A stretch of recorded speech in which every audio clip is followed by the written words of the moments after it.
Hello and thank you for joining the Monday edition of Journalist Hangout. I'm Ayodele Uzubakun. Today on the program, NADECO writes Buhari on insecurity, insists on abrogation of 1999 constitution and seeks suspension of the 2023 elections until enactment of new one. ASUN threatens industrial action over non-payment of members' salary.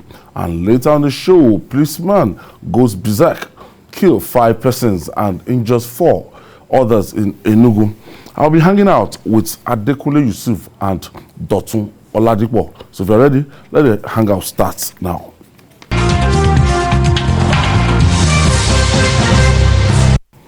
Thank you for staying with us. Whenever the story of democratic struggle in Nigeria is written, one organization that we always get a mention is the National Democratic Coalition, NADECO. So when such group raised concern over governance, it should be a wake-up call. NADECO has written an open letter to President Muhammadu Buhari over rising insecurity in the country. The solution, according to the letter signed by the General Secretary Ayo Padokun, is return to the 1963 Constitution. The group also called for the suspension of the 2023 election until the country gets a new constitution. Dr. Let me start from you. How realistic is this? That a new constitution before 2023, from my countdown, is less than 2 years to that 2023 election. From INEC's timetable, the election that will bring in the president is going to hold sometime in February. And looking at what's February 2023, looking at what the National Democratic Coalition, NADECO, are calling for now, and they're telling us to visit the 1960 and the 1963 Constitution. How will you regard this letter from NADECO, a mere wailing of genuine call for to solve Nigeria's political problems? Well, in my estimation, there's you can't discountenance any call at this point in the country's life, where you have virtually everything going wrong. Not even NADECO, which has contributed in no small measure to the present democratic dispensation that we are enjoying. So, but like you asked, the big question is this genuine? It is, if you ask me. The people of Nigeria, so to say, not our representatives now, have made their concerns known about the constitution we are running now. And this has been raging for a while. But the answer we've always gotten, and which, as at 2 days ago, still came up, has been that, see, we have representatives in the National Assembly who should be speaking on behalf of the people. Mm. And in that constitution that we want the government to abrogate and bring up a new one, are clauses there that says all these amendments can only be done by the National Assembly. So which then takes us back to the issue that we Nigerians have been raising. Are these people truly our representatives? We're committed to them. That is what we assumed happened, or what we will say happened. But did our votes speak for us at that time? Come out to vote. No, because when you go back to that election, you will see from even the records a lot of disputations. People going to court, meaning that there wasn't an agreement that most of these people who are our representatives should truly be there. You will see that some people, out of them, they've been thrown out, replaced, and all of that. So, but in the real sense of it, because they are still the ones who are occupying those seats there in the National Assembly. They remain our representatives. But do they really represent us? That question comes to the fore when you look at it, based on what we always say. A man says, I'm representing you. He goes into the assembly. The next time you see him is towards the next election, which is 4 years. What has he taken from his constituents? What has he taken away? If you have a constituent as strong as NADECO, for instance, in the Southwest, saying we need to abrogate the present constitution, and the only vibe we are getting from those who are representing us in that assembly from the Southwest is that nothing can be done other than mere amendments, then it should tell you that there is a disconnect between our representatives and the people. So we need to now sit down and ask ourselves, if we're having so much wahala, so much problems in the country, and the people are saying, see, there is a fundamental flaw, or there are flaws in the constitution we are using now, can we take another look? Why are the representatives of the people not thinking along that line? Adekunle Yusuf, how visible is it for Nigeria to jettison the 1999 constitution for the 1963 Republican Constitution? Who are those that are going to make this move? And we've always seen it, and we've said it, that the power to tinker beats the constitution, not wholesale amendment of the constitution or discarding the 1999 constitution to go and adopt the 1963 constitution.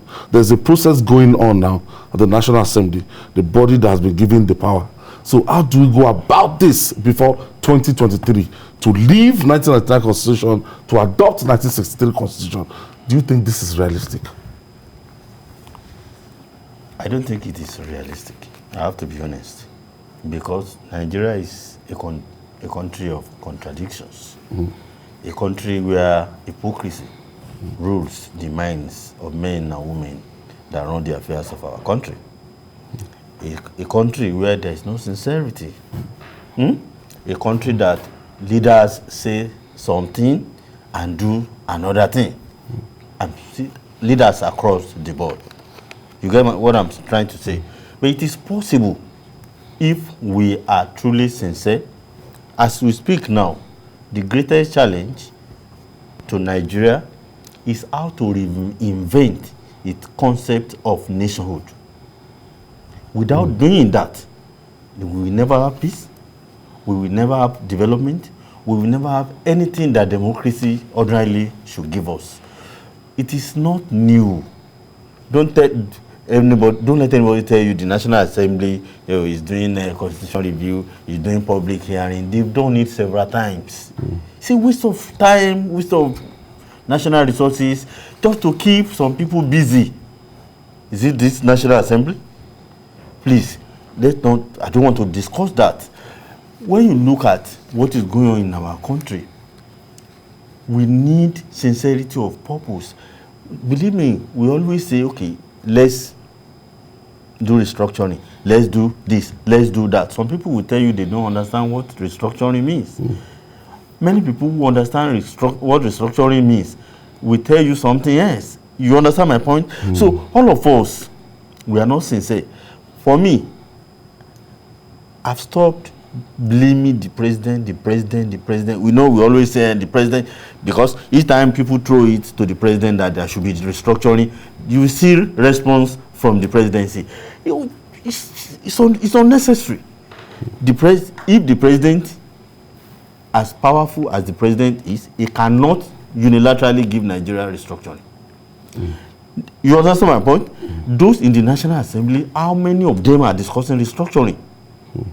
Apart from ordinary folks out there, how many members, including those who became somebody politically, and one thing, that the only thing they knew how to do then was to fight. We want restructuring. They love restructuring. One thing I've noticed about this restructuring clamor, it's very, very popular in the South. When you go to the North, there's a misconception. We don't have an agreement that yet is on the meaning of restructuring. That is where so I'm you can't tell an average Northerner. I met somebody in a hotel this weekend, and he said, "What do you mean?" See, when people say 1960 Constitution and 1963, those are the two constitutions that were negotiated by the Nigerian people. From 1966 to date, they were military abracadabra. You get the one you are talking about, 1999 Constitution. By now, even Obasanjo did not see ordinarily it on time. People should have revolted that this is not a constitution of Nigeria. It was a constitution done by some people in maybe their bedroom or anywhere. We didn't know. And signed, that was not a constitution. 1999 Constitution, but we all maybe just willingly. But when you look at it, what is in the 1960 and 1960, you will see that the distribution and control of resources. You understand me? It truly defined Nigeria as a federalism, that a federal republic. Nigeria is not a federal republic as we speak. It's a unitary republic. They just target a wrong name. What we are practicing in Nigeria is a unitary system of government. So when you look at devolution of power, that time you will see when the Western region, you will see the constitution of the Western region. You will see the constitution of the Eastern region. You will see the North. You will see police, Western region, police, Eastern. You will see all that. You get what I'm saying? Okay. Then you will see that when we talk about restructuring, for people who don't understand, we are talking about resource control. As at that time, whatever resources you find in your domain belongs to you. Then 50% of it you take, 50% to the federal government. Then the 50% to the federal government, we now go into the pool that will be shared again. You get my point? Okay. People need to understand. Now, do you think the clamor for the adoption of 1963 Constitution is a step backward for the country? Now, who is going to initiate this? Can some people come together, suo motu, and they are saying that, that they want to, we should adopt that obviously is not possible. The last attempt we made was during the Goodluck Jonathan administration. A lot of Nigerians have commended the documents that came out from that process. That document, even Jonathan himself refused to sign it.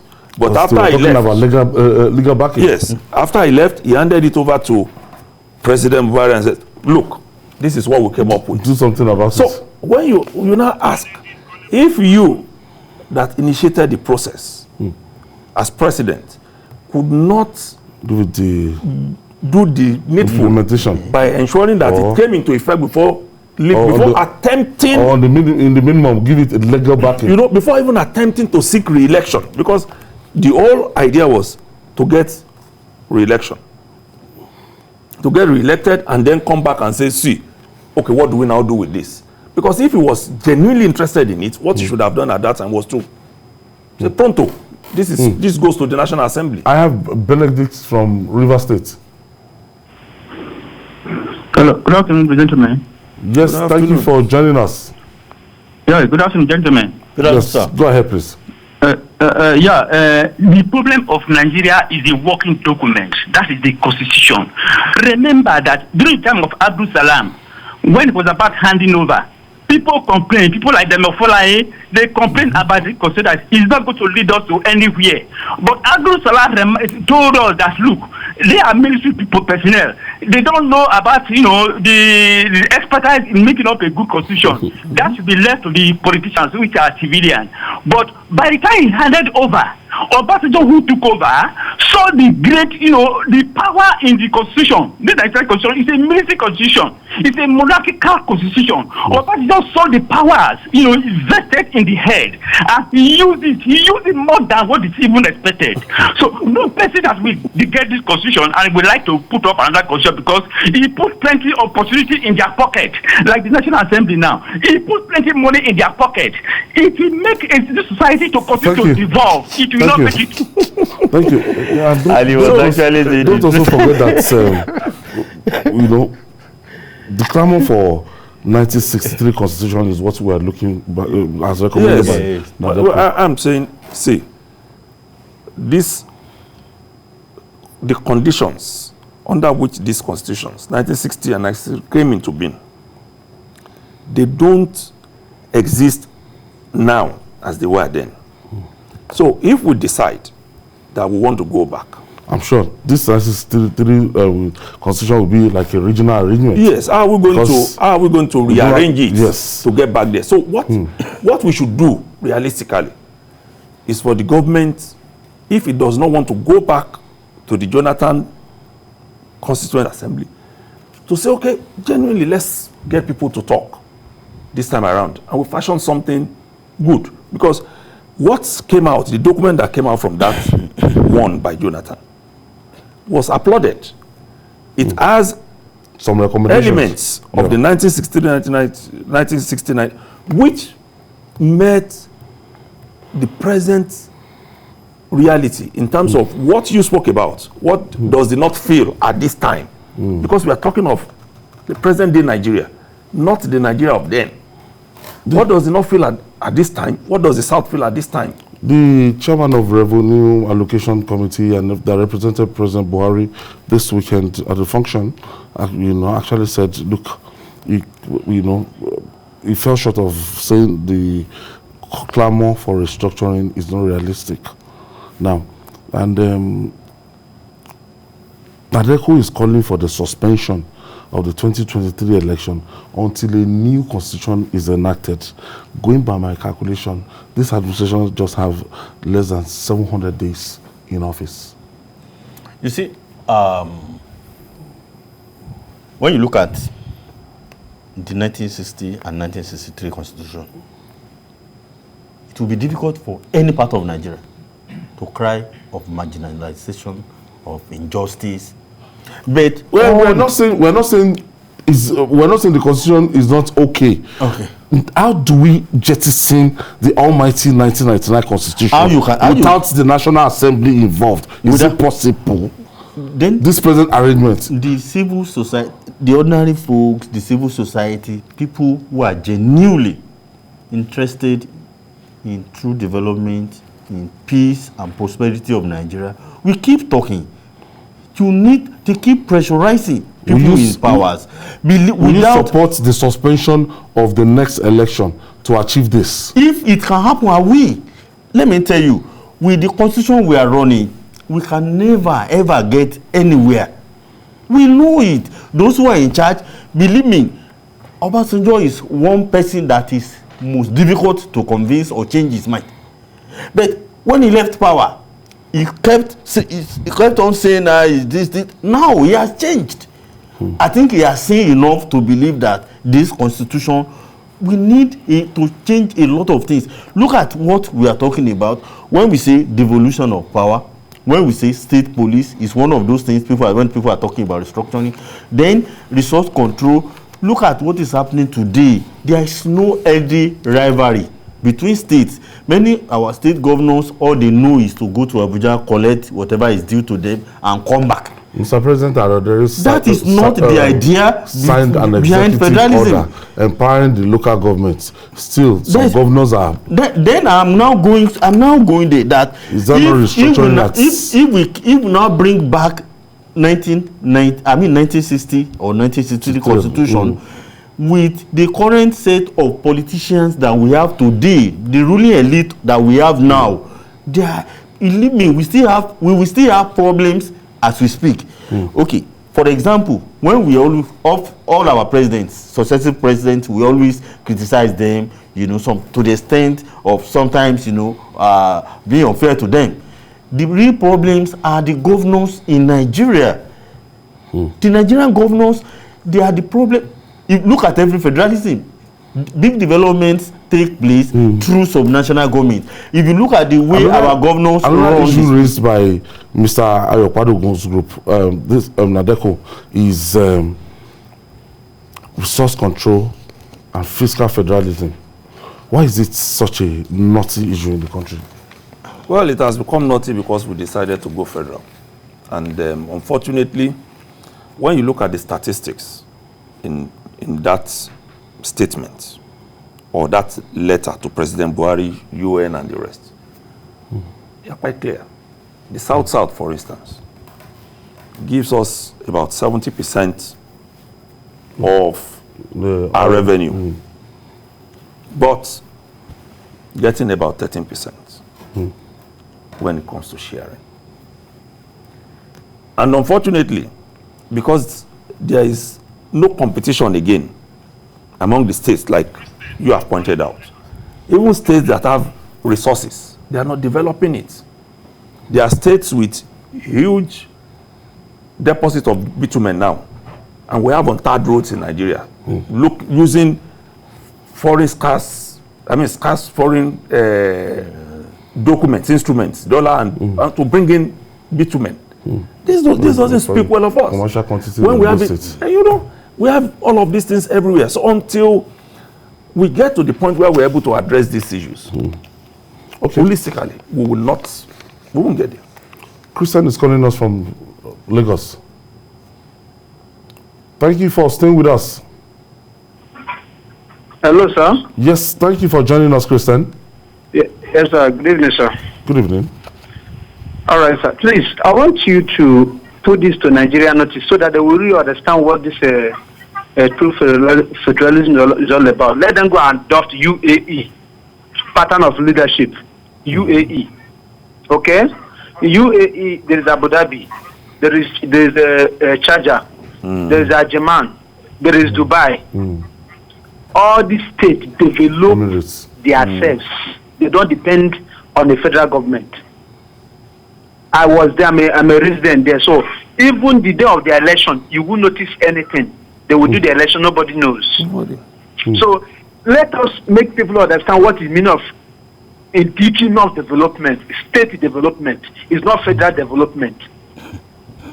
Federal government cannot develop a country. It's a state that develops. Use what you have to develop your people. It's as simple as that. Thank you for your. Unfortunately, on the final notes, how best do you think the federal government should address the issues contained in this NADECO letter? Let us talk and let us agree that we need to again reestablish the basis for our coexistence. What we are doing now is forceful cohabitation. Some want to go. The Southeast has declared, whether the governors accept it or not, the people under them are speaking, that they need to go and develop. If everybody develops at its our own pace, like the last caller said, we'll be where we want to go. You go somewhere like UAE and you see what is there, you are amazed. No. Ukune, how best do you think the federal government can address the issues contained in this letter? I don't want the federal government to be afraid of Nigerians talking to themselves. We need to talk. Let's sit down. We need to reinvent the basis of our marriage. We've been talking now. No, that's under Obasanjo we spoke. See, we need this time around. Agenda did not allow us. This was not the condition of Nigeria. This was not the condition of Nigeria under Obasanjo. Things have changed for the worse massively. So now, before things totally got out of hand, we need to sit down, discuss and reinvent the basis of our marriage. If one or two members of the same marriage are not happy, then the house are not happy. We need to negotiate. The military came into power, and doctored with the basis of our, tilt Nigeria in favor of one section of the country. That's not proper. All right, we'll take this break. When we come back, we'll talk more. It's still Journalist Hangout. Please don't go away.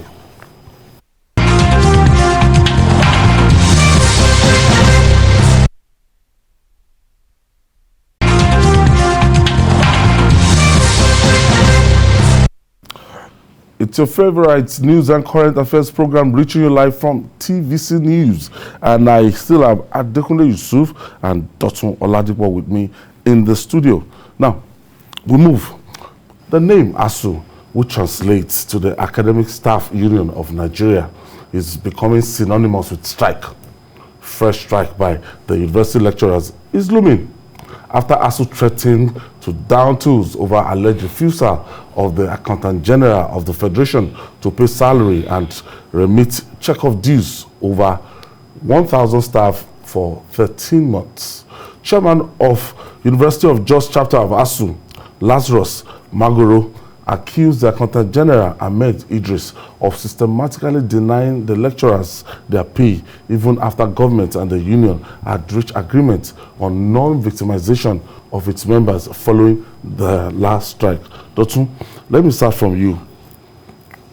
You know, when you are suspending an action, when you want to call off a strike, and there's this pact between the labor union and government, that for those of our members that acted somehow, automatically they'll be forgiven, and their actions during that strike will not be used against them. The federal government is standing on its no work, no pay arrangements, and since ASU accepted to go back to the classroom, there are some months that these guys are expecting, and they've not gotten the month, and they're saying, look, they might be forced to go to do what they know how to do best.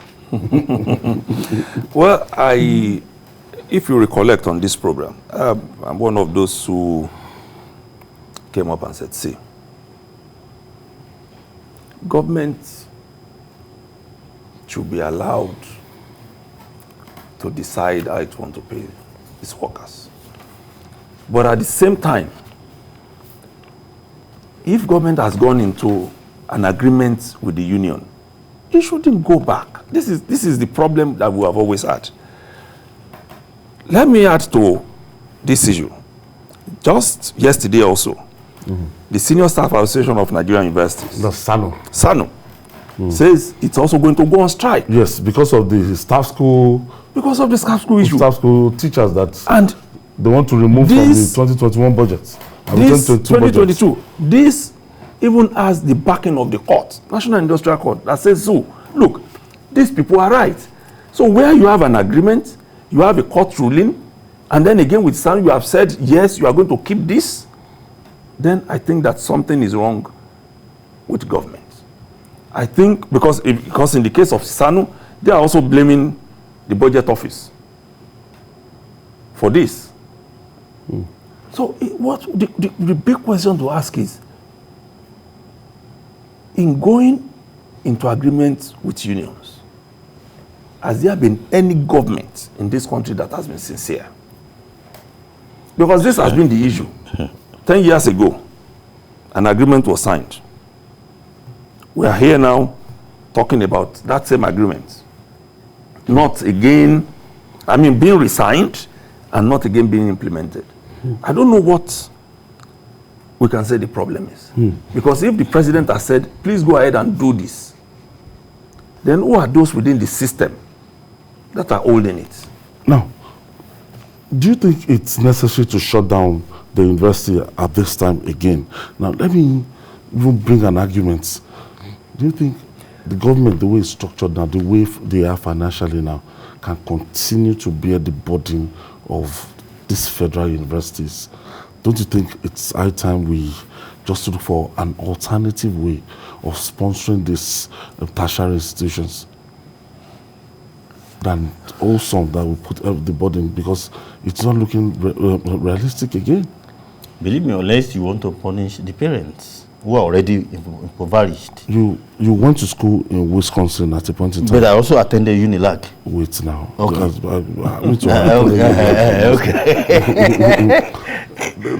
The model, there's a model in those other countries. In America? Yes. We've not got to that stage. I must be very, very honest. I must be very, very honest.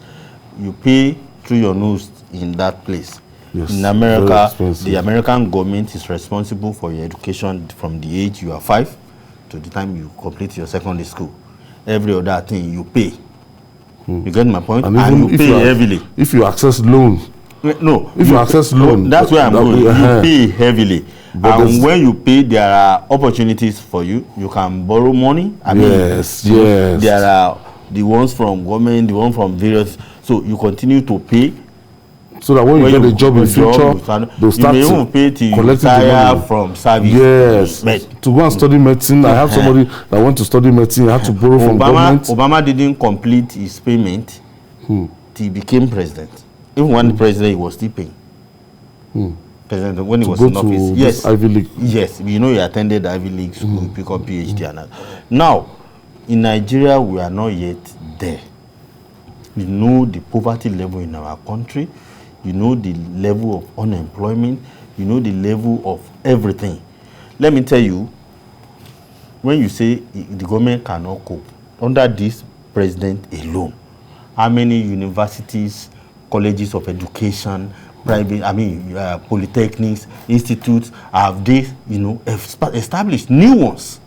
It's not about establishing new ones. No, but about maintaining the ones we have on ground. I said if you don't have money to maintain what you have, why are you coming up with new ones? You have children, and you are telling me you don't have money to take care of them, to feed them. Why are you giving birth to new children?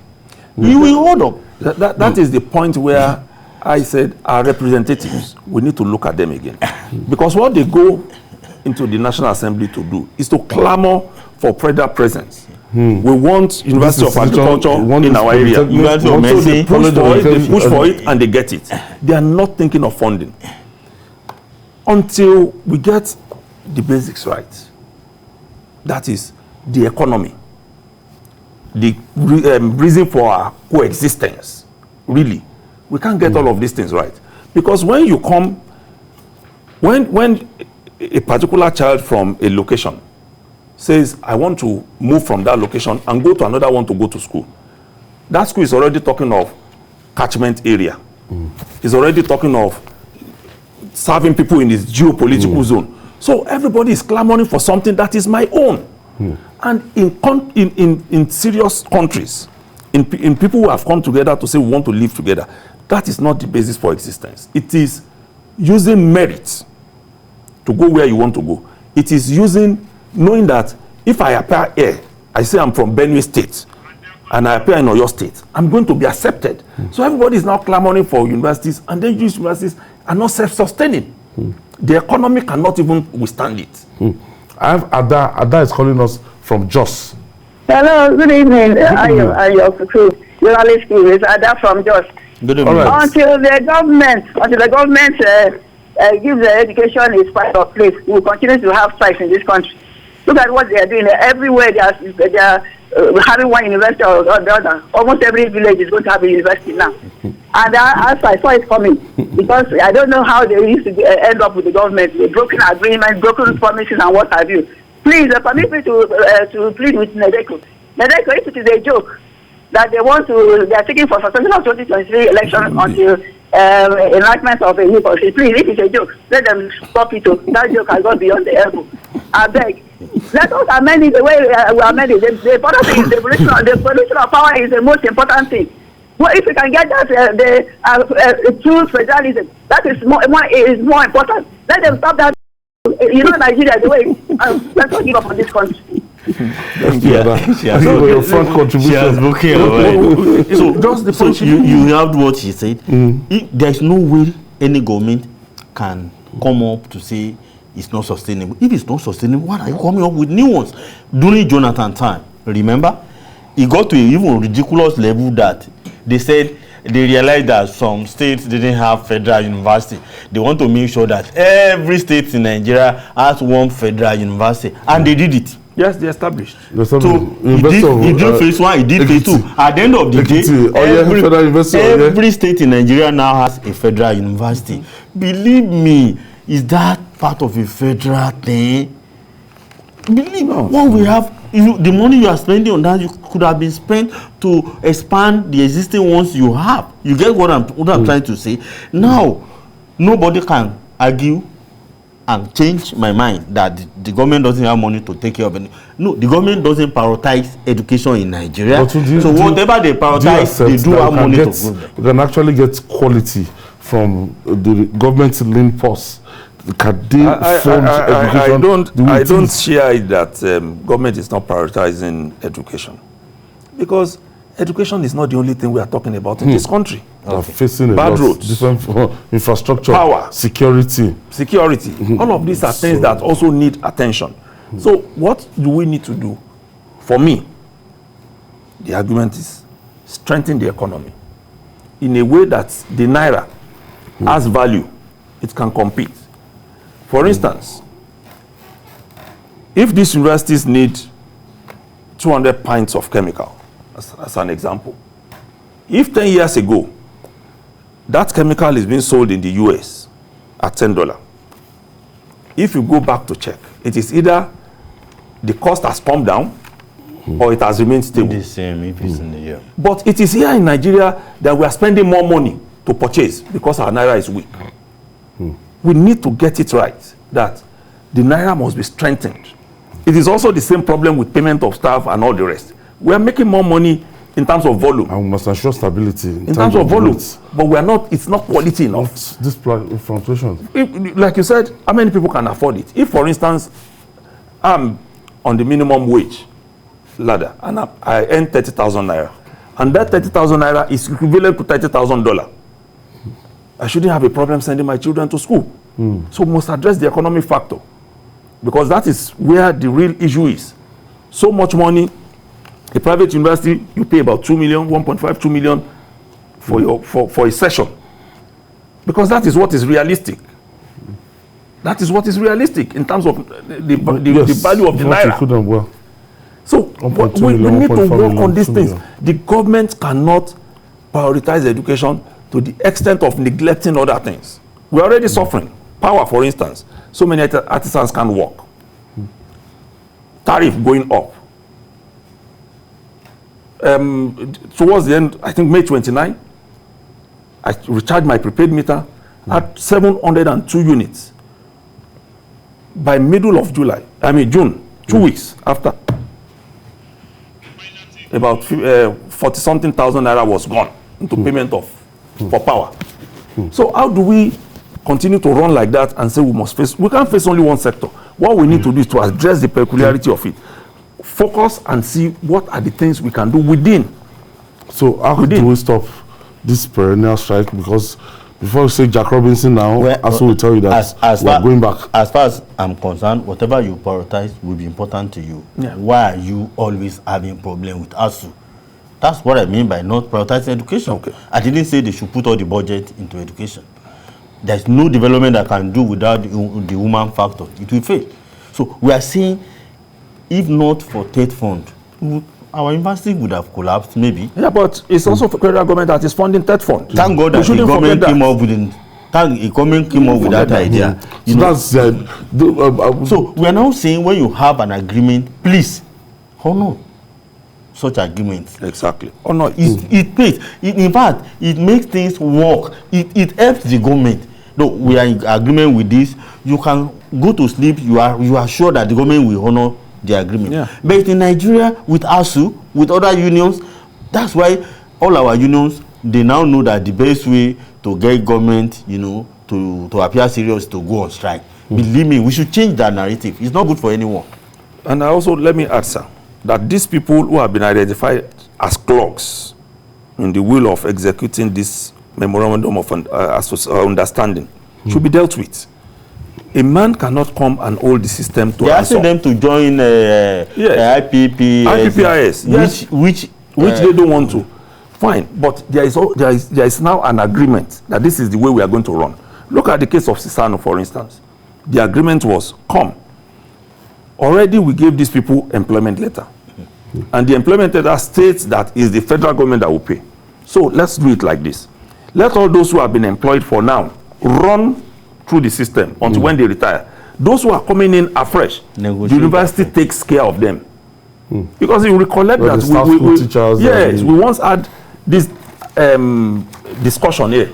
And it's like you can't be making money internally as a university and be putting all your burden on the federal government. Those staffs who are generating funds for you, you might say, okay, maybe the amount you charge is minimal because it's your staff who are there and all the rest. But you generate something, and then the teachers are being paid by the federal government.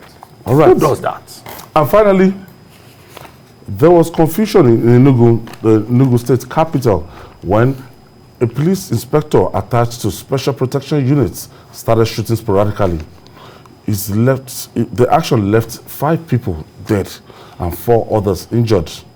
At the Gulf Estate in Enugu metropolis, the State Police Command disclosed that the policeman has been arrested and taken into custody pending conclusion of investigation to unravel the circumstances surrounding the incident. Is this the case of he went into depression? You know, whatever we say on his state of mind, we may be having conjectures because tests have not been carried out. But don't rule it out that some of our guys in uniform enjoy alcohol a lot.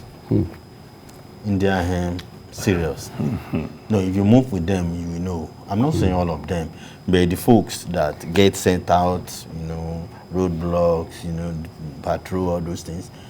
Some are always drunk, perpetually drunk. They are deep into it. So they know all the joints that they... I won't say, you are not serving in Sambisa, Boko Haram front, so you can't tell me it's depression. You go home, you work so hours, you go home. I don't think it's depression. You should think around, you know, abuse of some things like alcohol, like, you know, drugs. People love that a lot. I'm seeing our guys in uniform. Many of them do. You understand my point? Because a normal mind... intake of the drug is fast becoming a big problem in Nigeria. It's not fast becoming, it has become a huge problem. It has already. It has already. I can take you to so many rehabilitation centers. What you will see, especially, you know, government doesn't have rehabilitation centers anyway, but the ones we have by our churches and some private individuals, what you will see, children of the big men and women in Nigeria. So it's not, don't think it's the problem of ordinary folks. No, children of, you know, successful, I mean, big names in our country.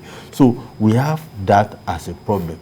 So how, you cannot tell me that a normal policeman would carry his gun and be shooting and be killing people. It is not normal. It is not normal. And the police will do well by not trying to, you know, spin something out of this to say it's depression. This cannot be a depression thing. This cannot be a depression thing. There has been this call for psychological evaluation for policemen and other security agents. Is this incident another wake-up call that we have to know the state of health of these guys before we hand over, we give them AK-47 to carry about? Yes, if you recollect, this issue came up here when we discussed the disbandment of SARS. And all the operatives were told to come to Abuja for medical examination, where more than half failed in terms of substance abuse. So when you are at that point, discovering such things, it tells you that they're not sane enough. We need to be. You see, I'm always telling my people, when you are going out, don't argue with a man that has a gun, because you don't know the state of his mind. You don't know if he has just finished smoking. Look at some of those who even turn the guns on their superiors. So it should tell you that we need to keep examining these people from time to time. It should be periodical. It shouldn't be something that you leave until when incidents like this happen. It should be continuous. It should be continuous, because a man with a gun, if not in a good frame of mind, if not in a good state of mind, can unleash anything. And that's what yes. And it wasn't, those inside that compound did not say they have had any altercation with him. They didn't say, you know, at least there would have been something from them that maybe someone quarreled with him the day before. No, nothing like that happened. Obvious that he just got up and what was ringing in his head was, keep shooting. Keep shooting. So we need such kind of examination carried out on the SARS team, on I thought we had this kind of problem predominantly abroad, where you just see an individual, private citizen, get a gun to school, shoot students, go to church or mosque, shoot them randomly, and that happens like every other time now. Because drugs is also influenced by drugs. I mean, over there, what is responsible for our own here? Remember some years ago here in Ketu, one hotel there, where you see a policeman shot many people dead and killed himself. It was all over the news at the time. You remember? Yeah. So it's something that happens and happens and again and again and again. But the truth is, I happened to, investigate the one in Ketu, and it was confirmed dead drunk. The officer, but and the police played around it to say with wheat. So people around there knew and all. So at the end of the day, they played it down. They said no, it was not meant to be there. It was been there for years. It was drunk. It was drunk.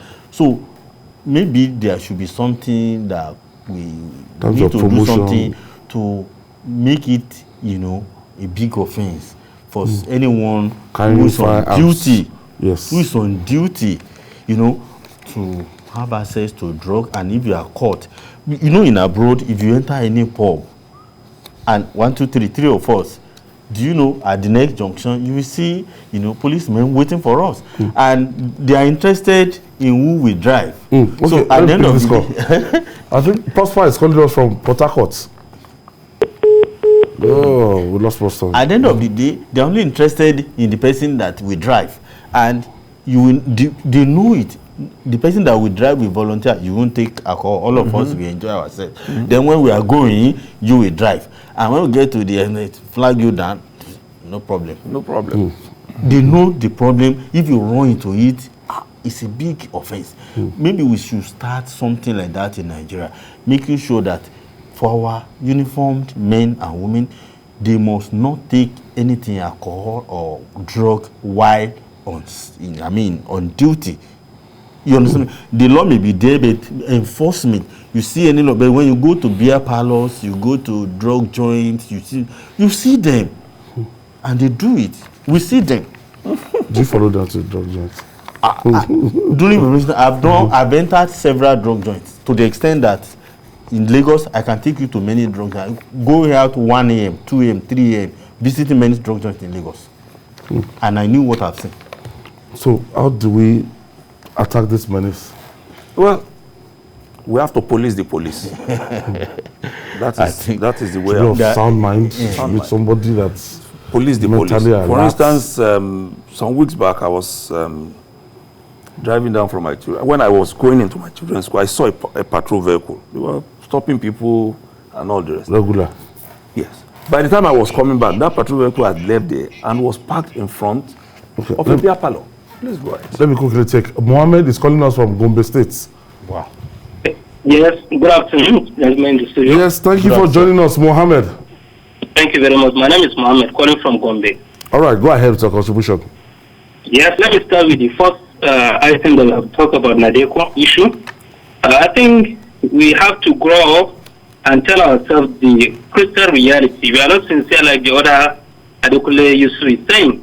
We always conspire to call for, particularly the NADECO. The ability of knowledge is your ability to foresee future. Why did they not call for that constitutional reconstruction whatsoever during Obasanjo? Whenever you see NADECO are clamoring, they are clamoring for something that they have on their own political, selfishness there. So for us, we are just looking at it as maybe it's just political distraction, and they have other motive. What is that restructuring all about? You are saying, power devolution. You have state, you have local government. What do you want federal government to do for this thing? Is this to hand over everything for the political power? You see, we are not sincere. In Nigeria, we always deceive ourselves with. Thank you for your contribution, Mohammed. That's like, I asked you earlier, I asked you because I had to gauge this in, and I've discovered that, look, this is where we have the problem. You can't even afford to suspend the election in 2023. You can't. Otherwise, it's going to be a crisis. What's the essence of INEC and everything? Can't afford to do it. It's something that is either we keep I don't like the suspension of election thing. No, it's not something you should even It will tell you that it's better we keep panel beating our constitution more tensions. In fact, apart from panel beating, like we have said, the personnel that get into those positions, our representatives, we need to work on them. We've been talking of one governor for a very long time in this country, Peter Obi. What extra did he do other than to go in there and be sincere with what he was doing? So sometimes it might not, it doesn't have to do with the documents. It doesn't have to do with the documents. It's the individual. The individual driving it. Okay. That we're not sincere enough. I'm a businessman. I say I want to go into the Senate. And then I still want to be collecting this so-called 15 million per month. Why can't I do something voluntary? Look at the man, the boxer, Pacquiao, in his own country. He's doing things for, he went into the Senate, he tried Manny Pacquiao, he tried the presidency, and these are things he's doing voluntarily, not because of the money involved. Let us do it for once. Let the payment for the National Assembly members be held like we are holding for ASUN, we are holding for SANU, and let us see what happens. So it's the personnel. Those that are putting forward. My last thing is, if we like reduce restructuring from now till forever, the restructuring of our values, of our mind, it matters more. It's much more important. The individuals. If you borrow the American Constitution and bring it to Nigeria, it will still fit. Nigeria will still fit. Because the ruling elite, the politicians, we don't have the sincere ones among them now. So sad. I thank you, Adekule Yusuf. Thank you for your contribution. Thank you. Dr. Oladipo. Yes, sir. Thank you for your contribution. And that's our offering today. Join us tomorrow for another episode of the program. And don't forget to join us on Journalist Hangout on Sunday. That's from 1:30 p.m. to 3:30 p.m. 2 hours every Sunday. We're on YouTube, youtube.com/TVC News Nigeria. I am Ayodele Ozubaku. Bye for now.